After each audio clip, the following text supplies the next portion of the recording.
سلام. من قبل از اینکه یه در واقع ادامه بدم به درسایی رو که دارم میدم، یه کار خوبی انجام شده.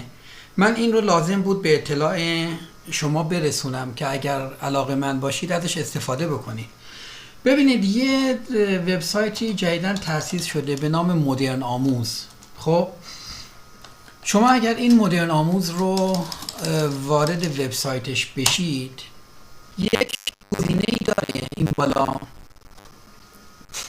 این وبسایت سامانه مدرن آموز. خب شما اگر بیاید توی قسمت فروشگاهش، اگر بیاید میتونید یک سری محصولاتی ازش ببینید. حالا من به اونایی که مال من نیست کاری ندارم، ولی من خودم این سامانه با من تماس گرفتن و از من خواستن که دوره ها رو اونجا بارگذاری بکنن. بارگذاری که نه، در واقع معرفی بکنن. من موافقت کردم. کار قشنگی که صورت گرفته اینه که ببینید الان توی آپارات شما وقتی که میاید، خب توی آپارات وقتی که میاد یه مشکلاتی توی استفاده وجود داره. الان مثلا شما توی داشبورد وقتی که توی بخش آکادمی وقتی که بیاید، توی دسته بندی ها که بیاید، یه مقداری با یک همچین صحنه‌ای مواجه میشید. آموزش لتک، مطلب، پایثون و الی آخر. خب الان اینجا مثلا میگم توی آموزش لتکش یه مقداری شاید کار کردن با اینا و یافتن مطلب مورد نظر سخت باشه، که من قبول دارم سخته. حالا این سامانه مدرن آموز اومد چیکار کرد؟ اومده این دوره ها رو توی وبسایت خودشون قرار دادن. دوره های منم لیبل رایگان خورده، کماکان رایگان بودنش حفظ شده. خب شما اگر ورود بکنید به بخش مشاهده جزئیات، میبینید اینجا تعداد درسای من گذاشته شده 208 تا، مدت زمانش حدود 30 ساعته، حجم دوره 2 خورده ای، قیمت هم که رایگان. خب شما اگر بیاید روی قسمت سرفصل ها، اگر بیاید اینجا رو من اومدم باهاشون هماهنگ کردم و فصل بندی کردم. الان به عنوان مثال یه نفر میخواد مثلا در ارتباط با فهرست ها مطلبی رو ببینه، خب میاد روی قسمت فهرست ها، اینجا درس ها رو نوشته. درس 63 معرفی انواع فهرست در لتک. شما کافیه روی این فقط یک کلیک بکنید و اینجا مشاهده بکنید درس رو. ببینید خیلی راحت میتونید کار رو انجام بدید. اگرم خواستید میتونید مراجعه بکنید توی آپارات، اینجا یک کلیک بکنید برید توی آپارات ادامه درس رو ببینید.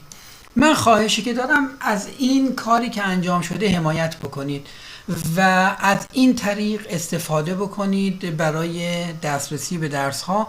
هم ساده تره، هم این که خب خیلی بهتر میشه کار رو انجام داد. یا مثلا برای رسم فلوچارت، ببینید شما اینجا که بیاید کاملا مشخصه که به چه شکله.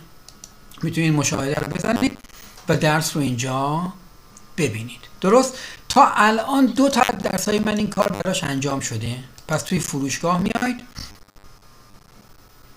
و اینجا یکی برای آموزش لتک و یکی هم برای معادلات دیفرانسیل هم این کار انجام شده. الان برای معادلات رو هم اجازه بدید من یه مروری با شما بکنم.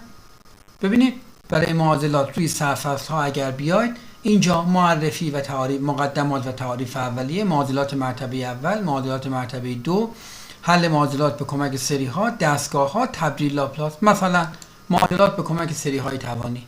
میاید اینجا از درس اولی که مربوط به اینه اینجا اومده، مشاهده رو میزنید، شما هدایت میشید به درس. خیلی ساده تر از کار کردن با این.